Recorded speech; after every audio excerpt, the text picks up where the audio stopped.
Bit of a gloomy day today, YouTube, but here we are, John Cleese Car Audio.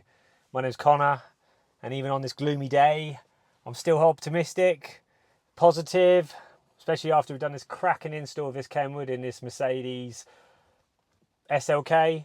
This was a chassis R171 code. If you're into SLKs, it's a 2009 car. Let me show you what we've done in this one.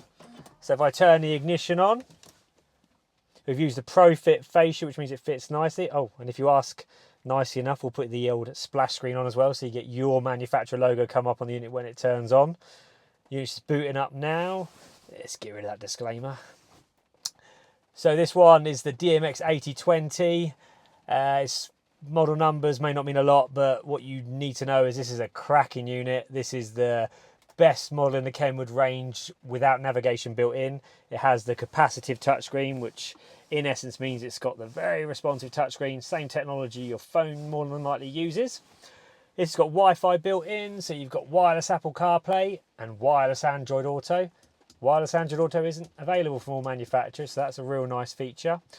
You've obviously got your basic functions as well, like DAB radio, FM radio, Bluetooth and the like.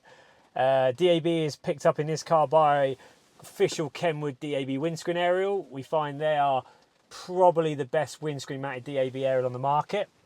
This one has had the USBs fitted into the center console just below my elbow just here. Real tidy install. Customer probably won't use the USBs that often because obviously it's wireless, but they're there just in case he wants to charge his iPhone or his other phone, for example. Fully reversible installation. Yeah, cracking install. You can review this after your installation on Kenwood's review program as well, so you can review your installer and whether you like the radio or how much you like the radio, you can review it. Yeah, job done. I'll speak to you soon. Thanks a lot.